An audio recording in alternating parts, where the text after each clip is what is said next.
أعوذ بالله من الشيطان الرجيم بسم الله الرحمن الرحيم إن الذين يكتمون ما أنزل الله من الكتاب ويشترون به ثمنا قليلا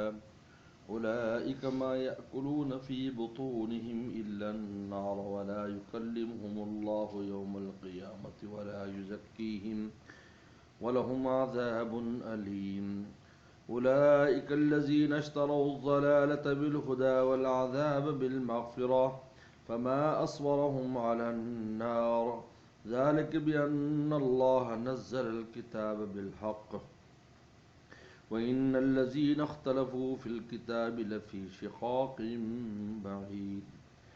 ليس البر أن تولوا وجوهكم قبل المشرق والمغرب ولكن البر من آمن بالله واليوم الآخر والملائكة والكتاب والنبيين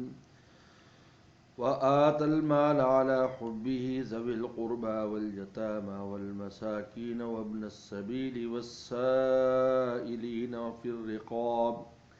وأقام الصلاة وآتى الزكاة والموفون بعهدهم إذا عاهدوا والصابرين في البأساء والضراء وحين البأس أولئك الذين صدقوا وأولئك هم المتقون صدق اللہ مولانا العظیم۔ اللہ تعالیٰ نے محرمات حسیہ کے بعد محرمات معنویہ کا بیان کیا ہے۔ پہلے حسی حرام چیزوں کا بیان تھا، میتہ، دم، لحم الخنزیر ما اہل به لغیر اللہ۔ اب معنوی حرام چیزوں کا بیان ہے، وہ ہے حق پوشی اور دین فروشی، حق چھپانا اور دین کو بیچنا۔ تو اس کے بدلے میں جو مال و متاع آئے گا وہ بھی حرام ہے، کیونکہ حق چھپایا جو جاتا ہے یا جو ہے اور دین جو بیچا جاتا ہے تو اس کے پیسے کے بدلے میں بیچا جاتا ہے۔ اغراض اور دنیاوی مال و متاع لے کر ایسا کام کرتے ہیں، تو وہ جو چیز آئے گی وہ محرمات حسیہ میں سے تو نہیں ہے لیکن معنویہ میں سے، جو رشوتستانی ہے اور دین کے بدلے میں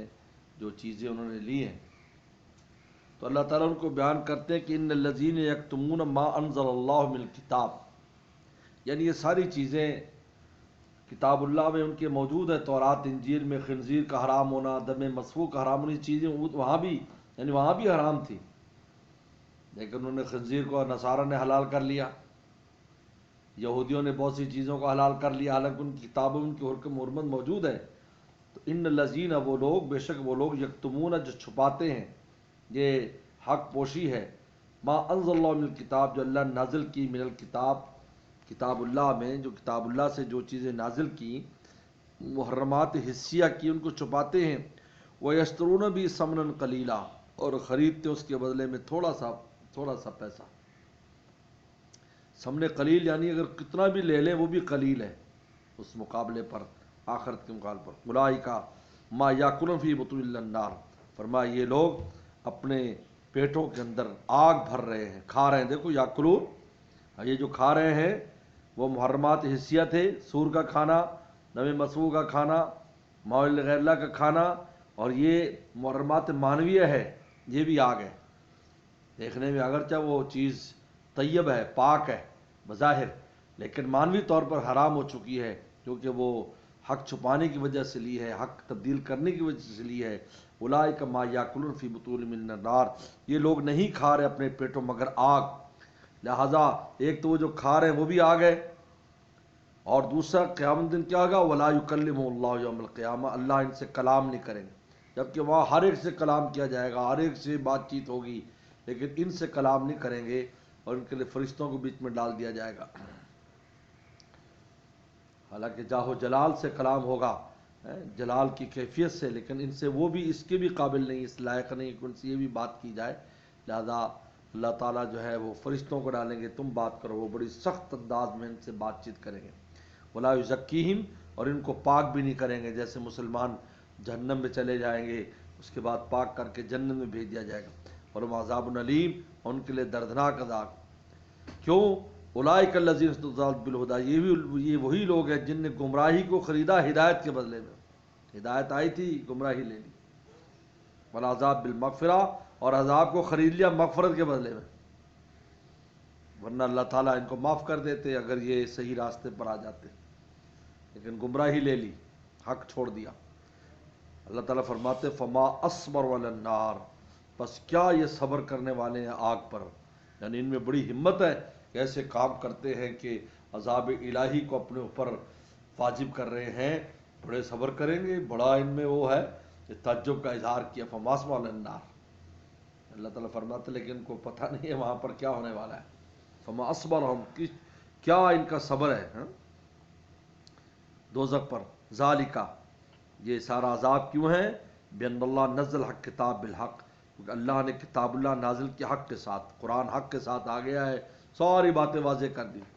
وہ احکام جو تورات انجیل میں نے چھپائے قرآن نے واضح کر دیا اور کہا یہ سب کے یہ احکام تھے، یہ سب کے یہ عقائد تھے۔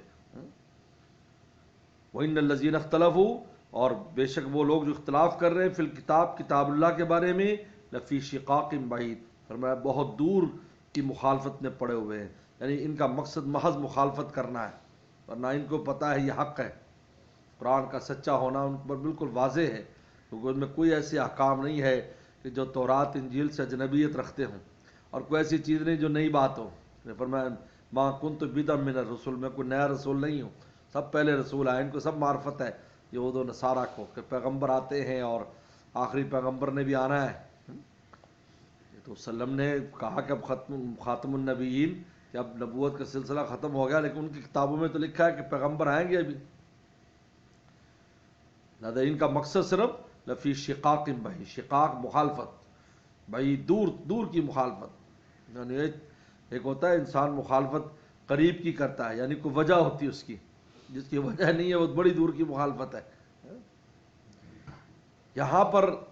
سورہ بقرہ آدھی ہو گئی، یہاں تک یہ نصف سورہ بقرہ ہو گئی، اور نصف سورہ بقرہ جو فرق باطلہ اور فرق ضالہ کے رد پر، اور خاص طور پر بنی اسرائیل کے رد پر جو ہے یہ ساری آئی ہے، اور اس میں اصول دین کو بیان کیا ہے اس نصف صورت میں، یعنی توحید کا بیان ہے اور شرک کی مذمت ہے، اور یہ اب یہاں سے لیس البرہ سے، یہاں سے، اور یہ اس میں جو خطاب ہے وہ بھی کفار کو بھی، مسلمانوں کو، یہاں عام یعنی خطابات ہیں، لیکن یہاں لیس البرہ سے جو شروع ہو رہا ہے یہ آدھی جو صورت ہے یہ صرف ایمان والوں کے لیے ہے، اور اس میں احکام کا بیان ہے، گویا کہ پہلی نصف میں عقائد کا بیان تھا، یہاں پر احکام کا بیان ہے، یہاں اصول کا بیان تھا، یہاں فروعات کا بیان شروع ہو رہا ہے، اور ان میں سب سے پہلی جو آیات آئی ہیں ان میں اصول بر، نیکی کے اصولوں کو بیان کیا ہے،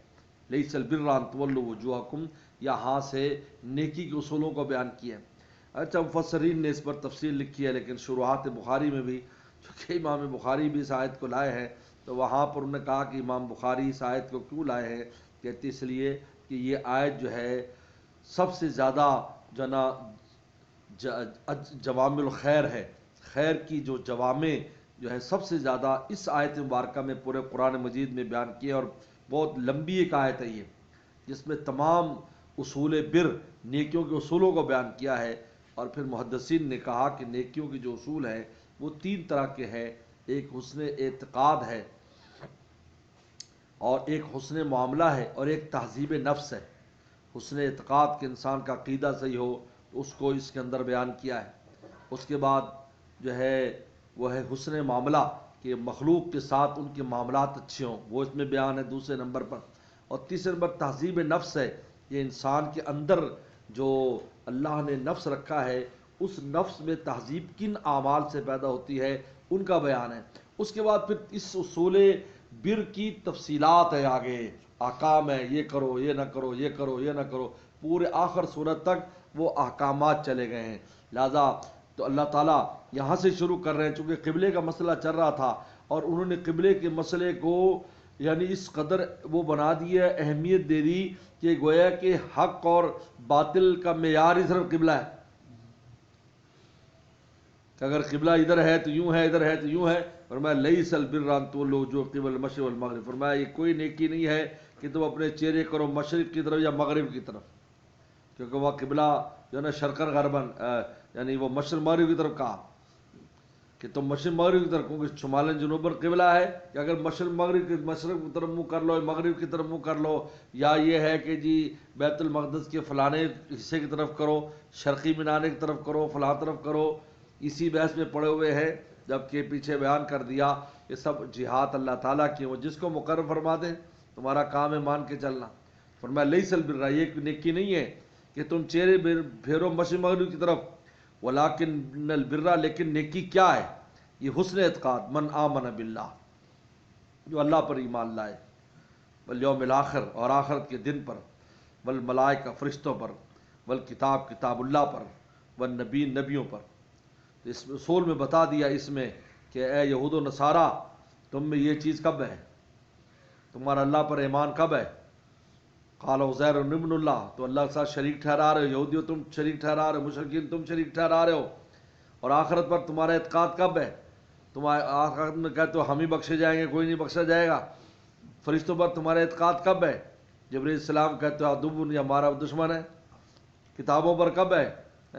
کتابوں میں کچھ احکام کو تبدیل کرتے رہتے ہو، تحریف کرتے رہتے ہو۔ پیغمبروں پر کب ہے؟ نبیوں کو قتل کیا تم نے، نبیوں کے برا بلا کا، عیسائی ہے انہوں نے نبیوں کو خدا بنا دیا۔ وہ آت المالا، یہ یہاں سے حسن معاملہ، وہ آت المال علی حبہ، اور دیتا ہے مال علی حبہ، باوجود اس کے محبوب ہونے، مال محبوب ہے، پسند ہے، پھر بھی دیتا ہے ذوی القربہ، رشتہ داروں کو، والیتامى، یتیموں کو، والمساکین، اور مسکینوں کو، محتاجوں کو، وابن السبیل، اور مسافروں کو۔ ابن السبیل مسافر سفر میں آیا اور اس کے پاس پیسے ختم ہو گئے، اگرچہ اپنی جگہ مالدار ہے لیکن سفر میں پیسے نہیں ہیں، اس کو دیتا ہے۔ بس سائلین، اور سوال کرنے والوں کو دیتا ہے، جو مانگتا ہے۔ تو جب ایک آدمی مانگتا ہے تو کہتے ہیں مانگنا جو ہے نا، انسان بہت ذلت اختیار کر کے جو ہے نا اب مانگتا ہے، اس کا مطلب ہے کہ وہ واقعی ضرورت مند ہے۔ حدیث شریف میں آتا ہے گھوڑے پر بھی بیٹھ کر آئے تو اس کو کچھ نہ کچھ دے دو، یا اچھی بات اس کو کہہ دیں، دیکھا بھئی یہ ہے وہ ہے، کیونکہ ایمرجنسیاں بھی ہوتی ہیں،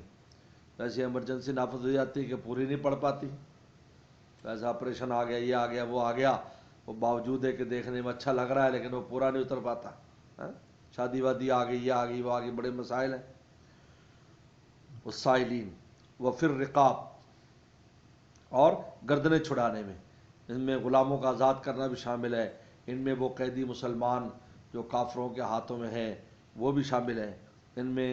فدیہ، کسی کا فدیہ دینا بھی شامل ہے، جیسے کوئی پھنس جاتا ہے اس کے ذمہ ڈنڈ آ گیا، وہ بھی پھر رقاب میں شامل ہے، ان میں پیسے خرچ کرتا ہے۔ یہ یہاں یہ حسن معاملہ ہے کہ مال خرچ کرتا ہے، کیونکہ معاملات میں سب سے اونچا معاملہ مال خرچ کرنا ہے، اور یہ سب سے مشکل کام ہے۔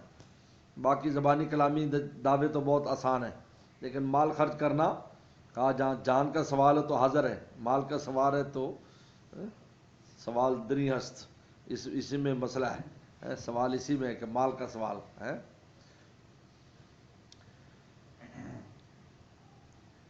اب یہاں سے تہذیب نفس بیان کر رہے ہیں کہ اپنے نفس کی تہذیب کرتا ہے، اقام الصلاۃ، نماز قائم کرتا ہے، وآت الزکوٰۃ، اور اس لیے صلاۃ کی وہ معنی بڑا بہترین وہ معنی بھی ہے کہ صلاۃ کا لغوی معنی ہے نا، یہ جو ہے وہ سلیہ بالنار، سلیہ فی النار، آگ میں داخل کرنا، بانس کو سیدھا کرنے کے لیے، یہ صلاۃ اس سے نکلا ہے کہ جب آدمی نماز پڑھتا ہے تو اس کے نفس کا ٹیڑھا پن صحیح ہو جاتا ہے۔ اقام الصلاۃ، وآت الزکوٰۃ، زکوٰۃ دیتا ہے، والموفون بعہدہم اذا عاہدوا، اور پورا کرتے ہیں اپنے عہد کو، اذا عاہدوا، جب وہ عہد کر لیں، یعنی جب عہد کریں۔ اذا عاہدوا کی قید خود بتاتی ہے کہ بوقت عہد کرنے کے پورا کرنے کا عزم ہے، لیکن اگر بعد میں کسی وجہ سے کوئی رکاوٹ آ گئی اور وہ پورا نہ کر سکا تو مجرم نہیں ہے، گناہ نہیں ہے، لیکن اس وقت عزم ہو کہ میں یہ پوری کروں، یہ بات پوری کروں گا، لیکن بعد میں وہ پورا نہیں اتر سکا، رکاوٹ آ گئی، بیان کا ٹائم دیا تھا پھر نہیں جا سکا، طبیعت خراب ہو گئی، یا دھند ہو گئی، یا اور کوئی مسئلہ آ گیا، دفعہ چتانی لگ گئی، تو کہو جی لو جی وعدہ خلافی نہیں۔ اذا عاہدوا، جب عہدہ کریں اس وقت اس کا عزم ہو، اب بعد میں کوئی رکاوٹ ہو جائے تو شریعت نے اس کی گنجائش رکھی۔ والصابرین فی الباساء والضراء وحین الباس، اور صبر کرنے والے فی الباساء، تنگ دستی میں، فی الباسا صبر کرتے ہیں، والضرا اور بیماری میں، ذرا یہاں بیماری مراد ہے، یعنی تکلیف کے دنوں میں بھی صبر کرتے ہیں، وحین الباس اور لڑائی میں بھی صبر کرتے ہیں، اور یہودیوں میں ان میں سے کوئی چیز نہیں پائی جاتی، بلکہ تنگی آ جا کہ ید اللہ مغلولہ، کہتے ہیں اللہ کے ہاتھ بندھے ہوئے ہمیں کچھ دے نہیں رہا، اور بیماری بھی اور بعض سے جنگ میں تو پھر ویسے ہی دوڑ جاتے تھے وہ میدان سے۔ اولئک الذین صدقوا، اللہ فرماتے یہی لوگ سچے ہیں جن میں یہ صفات پائی جاتی ہیں، جن کا عقیدہ بھی ٹھیک ہے، جن کا لوگوں کے ساتھ معاملات بھی ٹھیک ہیں، اور جو اپنے جو ذاتی اعمال ہیں، جو ذاتی صفات ہیں، وہ بھی ان میں اچھی پائی جاتی ہیں۔ صبر پر ختم کیا، صبر سے اونچا کون سا وصف ہے؟ اولئک صدقوا و اولئک المتقون، یہی متقی لوگ ہیں، لہذا متقین اور صادقین ایک ہیں، اس لیے ہمارے مرشد فرماتے تھے قرآن میں جو کہا کونوا مع صادقین، سچوں کے ساتھ ہو جائے، یعنی مال متقین، متقین کے ساتھ ہو جاؤ، کیونکہ یہ مترادف ہے، صدقوا یعنی صدقوا فی القول والعمل، کہ بات بھی سچی کرے، عمل بھی سچا ہو، یہ ہے، عمل بھی سچا ہو، قول بھی سچا ہو، اولئک المتقون، یہی لوگ متقی لوگ ہیں، تقوی والے ہیں۔ اور قرآن مجید میں اللہ تعالیٰ نے دو یعنی چیزوں کو بڑے وضاحت سے بیان کیا ہے کہ جو لوگ تقوی والے ہیں ایمان کے ساتھ، ان کے فضائل اور ان کے اوپر صبرات بیان کیے، جگہ جگہ پر بیان کیے، اور وہ لوگ اور دوسرے وہ لوگ جو بالکل ایمان والے نہیں ہیں، کافر ہیں، ان کے عذاب اور ان کے اوپر نقمت کو بیان کیا ہے۔ ایک بیچ کا طبقہ ہے جو ایمان والے ہے لیکن عمل میں کمزوری ہے، قرآن مجید نے اس پر بہت زیادہ زور نہیں دیا، ان دو طبقوں کا موازنہ آپس میں مقابلے پر کیا ہے۔ اور جو تیسرا طبقہ ہے ہمارے جیسا جو ایمان تو ہے لیکن عمل میں ہمارے کمزوریاں ہیں، اس کو احادیث میں اس کی تفصیلات کا زیادہ بیان ہے، احادیث شریف میں زیادہ بیان ہے، ورنہ قرآن مجید میں یہ دو چیزیں آپ کو آمنے سامنے، آمنوا وعملوا الصالحات بھی ساتھ ہے، یا جو ہے وہ تقوی کا بیان ہے اس کے ساتھ، اور یا یہ ہے کہ وہ مشرک ہیں، کافر ہیں، ان کا بیان ہے۔ یہ بیچ والا جو طبقہ ہے اس کے بارے میں قرآن نے زیادہ بات چیت نہیں کی ہے، اس لیے اللہ تعالیٰ نے وہ ہے کہ اس کے اندر یعنی جہاں توبہ اور تلہ اور اس قسم کے آیات کا بیان کیا ہے تو اس میں کافی گنجائش رکھی ہے کہ نفس ایمان کا ہونا بھی کوئی کم نعمت نہیں ہے، لیکن صریح جو اللہ تعالیٰ نے بیان کیے انعامات، وہ ایمان کے ساتھ تقوی اور عمل صالح کے ساتھ بیان کیے، جہاں پر بھی بیان کیے، یاد رکھیں۔ ہاں جی، من عمل صالح من ذکر انثی و مومن، ہر جگہ پر یہی اولئک المتقون للمتقین مفازا حدائق وانہا، وہ پوری آیات دیکھ لیں آپ، یا مشرکین اور کفار کا بیان ہے کہ ان کو یہ عذاب ہوگا جیسے پیچھے، تو اولئک الذین صدقوا، یہ لوگ سچے ہیں، وہ اولئک المتقون، یہی لوگ متقی ہیں۔ تو یہ اصول بر کو بیان کرنے کے بعد اب پوری آدھی جو صورت ہے وہ احکام کا بیان ہے اس کا۔ دیکھیے اب یہ جو اصول بیان ہوئے، اب ان کی تفصیلات آ گیا ہیں، بھی یہ عمل کرو، یہ نہ کرو، یہ عمل کرو، یہ نہ کرو۔ لہٰذا سورہ بقرہ کا نصف جو ہے وہ عقائد اور کی بحث پر اور فرق باطلہ کے رد پر ہے، اور باقی نصف احکامات کی تفصیل پر ہے۔ صدق اللہ مولانا العظیم۔